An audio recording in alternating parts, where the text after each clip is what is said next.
This is a psychology of people who don't obsess over sports. And that's honestly me. I don't care about sports. I don't care who has the ball. I don't care if they're kicking it, throwing it, whatever towards it. I don't care. I'm wondering if it's going to be like there's a screw loose for us. We'll see. We'll see. Don't like adrenaline rush. Hey, I don't care about horror movies either. They do nothing for me. While millions of people are screaming at their TVs, painting their faces, and emotionally destroyed because 11 strangers lost a game, there's a massive group of people who just don't care. And according to neuroscience, their brains might actually be wired differently. Stay with me, because what I'm about to tell you will completely change how you see the sports-obsessed people in your life. Here's the thing nobody talks about. I definitely need to know about this, because it's like I can't speak to my brothers about, because it just makes no sense to me. My dad also is invested in sports. To me, I look at it and it's just it kind of like it's the filler for the gladiatorial arena, where we cheer on our barbaric tendencies to have our champion win for us. That's just how I've always viewed it. I mean, esports is different for me. I like the following, like League of Legends, but it makes sense to me. Everything makes sense to me. It's all data analyzed. It's not, whatever. It's about. Not caring about sports doesn't make you boring. It doesn't mean you lack passion, and it definitely doesn't mean something's wrong with you. But there is something fascinating happening in your brain that's completely different from the 60% of Americans who follow sports religiously. Let's start with the obvious question. Why do so many people care so much? Humans are tribal creatures. For thousands... Yep. Yeah, you don't care. That's the thing. It has 60% of people. And strangely enough, like even... I think more women tend to not care about that, even though there are a bunch that do. But primarily, it's men that are most fixated on sports. Like, you could talk to me about anything and I wouldn't care. I wouldn't care. Of years, being part of a group meant survival. Your tribe protected you from predators, helped you hunt, kept you alive. And sports, they're basically modern tribes with better merchandise. When someone watched the merchandise as well, buying every single bobblehead for your favorite team, it has to have their name on it. It has to, like, like me, I understand like the wanting to buy and like the monetary, but for me, it's like, I like to build.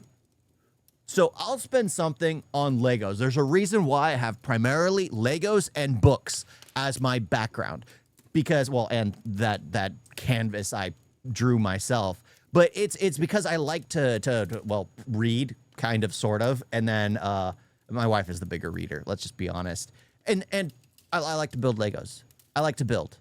That's just what I do. Their team, their brain releases oxytocin, the bonding hormone, the same chemical that makes you love your family.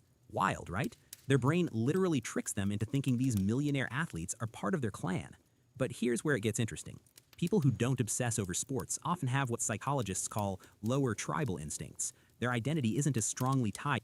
That explains a lot, because for me, it's like, I would, like, if I was to defend my family, I wouldn't care if I took someone's life, because it would mean nothing to me. I was doing my duty as a father, as a husband, as just to take care of the I guess people who are more of a tribalistic instinct feel more empathy towards others. To being part of a group, they're more individualistic. They're more likely to say, I don't need to belong to something bigger to feel complete. And there's actual research on this. A 2019 study found that people with low sports interest showed way less us versus them thinking.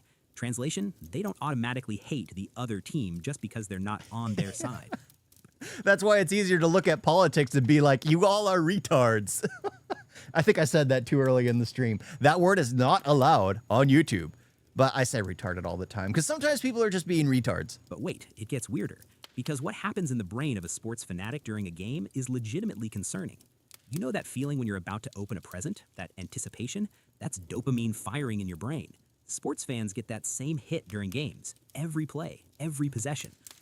So sports fans are more likely to become addicts, basically. Like, especially for gambling addicts. You buy the scratcher ticket, you're getting that dopamine hit every single time. Hey, you got $5. Well, you spent the last $100 buying scratcher tickets. so you didn't get anything. It's that kind of dopamine hit. It's the same thing. Constant microdoses of anticipation and reward. It's literally addictive. Studies using fMRI scans show that watching your team activates the same reward Like I centers said. as gambling and other highly compelling activities. And I here's enjoy the that. kicker. The uncertainty is what makes it so powerful. You don't know if your team will win. That unpredictability keeps the dopamine flowing. It's intermittent reinforcement, the most addictive reward schedule known to psychology, the same principle that makes slot machines so effective. The mechanism is eerily similar to other forms of behavioral addiction. Yeah, the surprise mechanics from video games, gambling, the COD, not the COD skin, what is it? What game? Counter-Strike.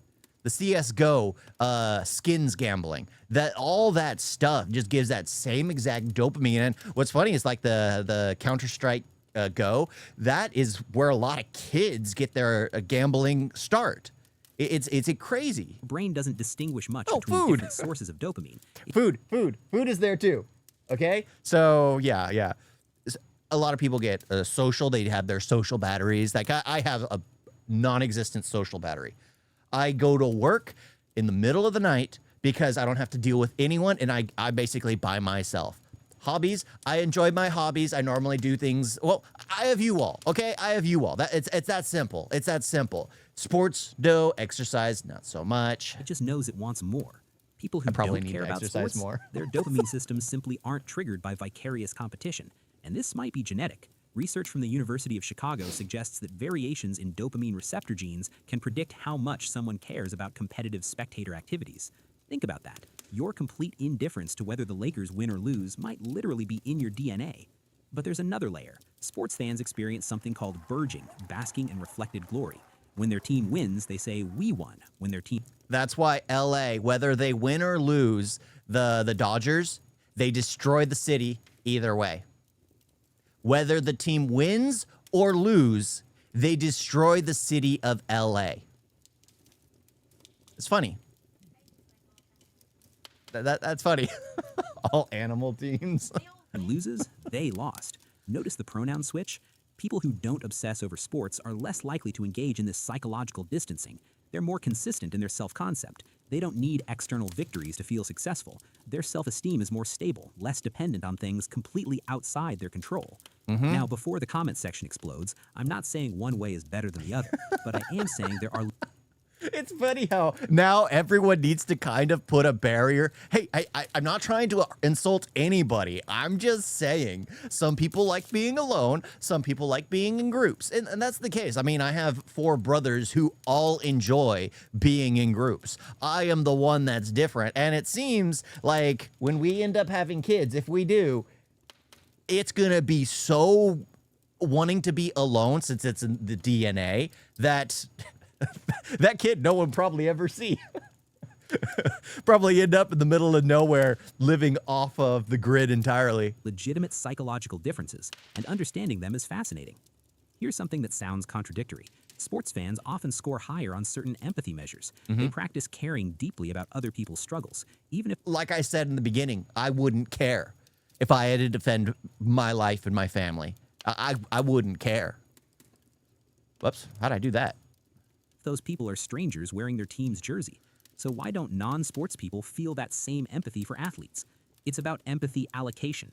Everyone has a limited capacity for caring deeply about things. Sports non-fans often direct that empathy toward different places: social causes, personal relationships, creative projects, intellectual challenges. A 2021 study found that people with low sports interest scored way higher in openness to experience and love of art and beauty.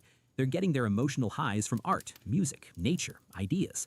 Their brains are seeking the same reward: meaning, connection, transcendence. They're just finding it somewhere else. And let's be honest about something else. For some people, not caring about sports is actually a defense mechanism. Maybe they were bullied in gym class. Maybe they felt excluded by sports culture. Not me. And, well, I don't know. That could be the case, because for me, I didn't actually go to school. I was in the hospital the majority of my childhood. It wasn't until when I was 20, having brain surgery, where I actually started. I basically went to college. I went from no experience to going off to college. But yeah, I mean, I guess I'm more of the typical homeschool. I have 4 brothers that went to school, but not me. I did independent study. I had to teach myself. Maybe they're pushing back against the aggressive competitiveness often tied to sports fandom. Maybe they just never understood why grown adults scream at televisions over a ball.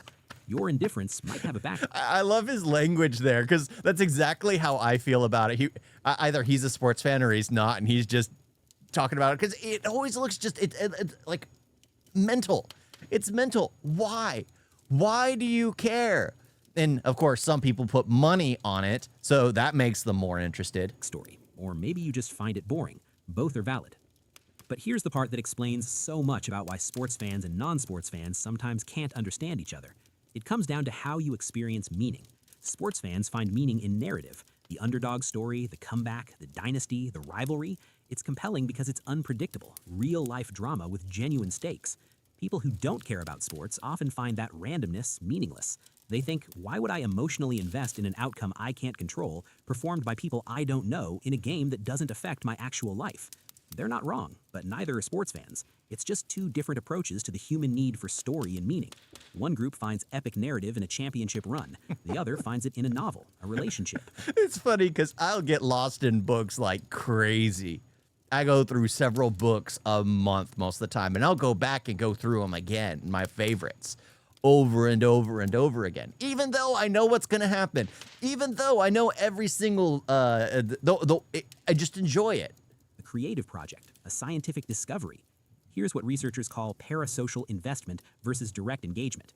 Sports fans build one-sided relationships with teams and players. Non-sports people prefer investing emotional energy where there's actual reciprocity, where their care matters to the outcome, where they're participants, not spectators. Neither is superior, they're just different strategies for navigating the human experience. Psychologist Mihaly, who studied optimal experience, found that flow states, those moments of complete absorption, can be achieved through countless activities. For some, it's watching sports. For others, it's literally anything else. And here's what's really interesting. People who don't obsess over sports often report feeling more present in their own lives. They're not spending 3 hours every Sunday experiencing someone else's struggle. Oh, I can't stand that. I can't stand that, especially right now it's football season and it's just like Thursday night football, Sunday night football, Friday night football. It's just like it's endless. It's absolutely endless. Stop it. Stop it. Use your time more. It's like the same people who will sit and scroll on like Instagram or whatever nonstop. They'll spend hours and hours on it. It's like that seems like crazy. I'm primarily into lit RPGs. I'm not gonna lie. I like the escapist fantasy of that being isekai'd into another world. Yeah, that's my middle ground. Like I love fantasy, but right now it's lit RPGs. They're engaged in their own. There's something quietly radical about that. So what does all this mean? If you don't care about sports, you're not missing out on some fundamental human experience. You're just different. Your brain's reward system, your tribal instincts, your empathy allocation, they're all calibrated differently. And that's perfectly okay.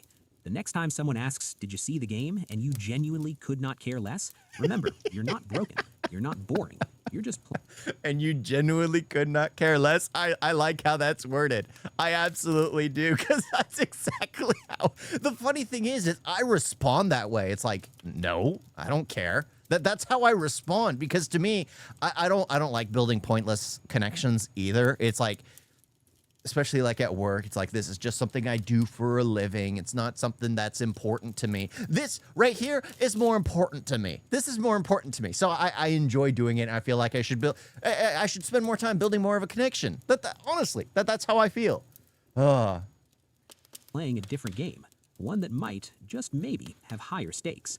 If this resonated with you, you're probably going to love why quiet people are actually processing information completely differently than everyone else, and why that might be your biggest advantage. Click one. I like that. I like that. That was fun. I stumbled across that just by scrolling, and I was like, huh, why don't us... No, you didn't. I did.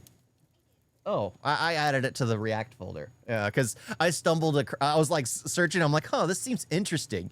Obsess over sports, and I've always been confused by that. It's like, why?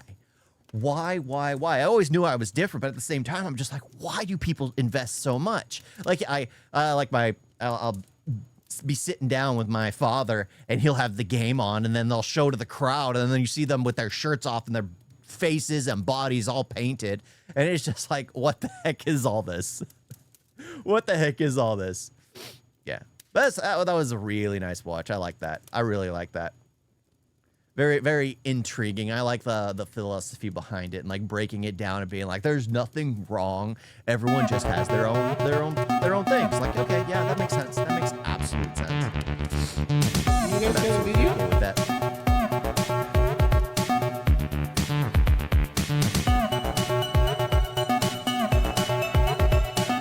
It's so bad.